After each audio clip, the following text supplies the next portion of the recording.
राज्यभर सुरू असलेल्या छत्रपती शिवाजी महाराज महाराजस्व अभियानाच्या पहिल्या सप्ताहात हदगाव तालुक्यातील तामसा येथील जिल्हा परिषद शाळेत आयोजित कार्यक्रमाला अपेक्षित प्रतिसाद न मिळाल्याने प्रशासनाचा फज्जा उडाल्याचं चित्र बघायला मिळालं।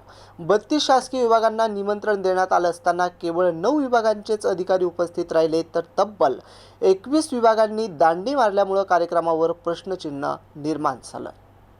या कार्यक्रमासाठी तहसीलदार सय्यद उमर, उपविभागीय अधिकारी कांबळे, तालुका आरोग्य अधिकारी संजय मुरमुरे, गटविकास अधिकारी आडेरा घोगो यांची उपस्थिती होती। मात्र सार्वजनिक बांधकाम, कृषी अधिकारी, पोलीस अधिकारी, विद्युत वितरण कंपनी, वन विभाग, सामाजिक वनीकरण, पुरवठा अधिकारी, घरकुल विभागाचे अधिकारी, उन्हाळ्याची तीव्र अडचण असल्यामुळे पाणी पुरवठा अधिकारी अनुपस्थित होते, तर कनिष्ठ अभियंता, कॅनल इन्स्पेक्टर, पाटबंधारे विभाग, स्थानिक ग्रामसेवक आदी वरिष्ठ अधिकाऱ्यांचे गैरहजर होते।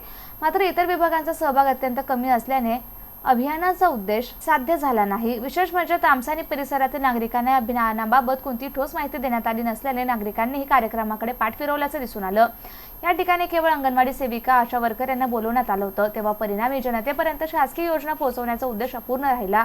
डिग्रस, लोहा, पिंपराळा या ठिकाणी वर्ग 1 आणि वर्ग 2च्या जमिनीवर अवैध उत्खनन करून किमान 2000 ब्रास मुरुम टाकण्यात आला, तेव्हा महसूल विभाग या ठिकाणी आपलं कर्तव्य बजावण्यात कमी पडत असून नव्याने आलेले तहसीलदार सय्यद उमर हे अद्यापही अवैध मुरुम तस्करांना रोखण्यात कमी पडल्याने तालुक्यातील मुख्य लोकप्रतिनिधींनी लक्ष देण्याची मागणी केली असून तालुक्यात तसेच इतर ठिकाणी शासन स्तरावर विविध योजना प्रभावीपणे राबवण्याचा दावा केला जात असताना प्रत्यक्षात मात्र तामसा येथील या कार्यक्रमातून नियोजनाचा अभाव आणि विभागांमधील समन्वयाचा अभाव स्पष्टपणे दिसून आला।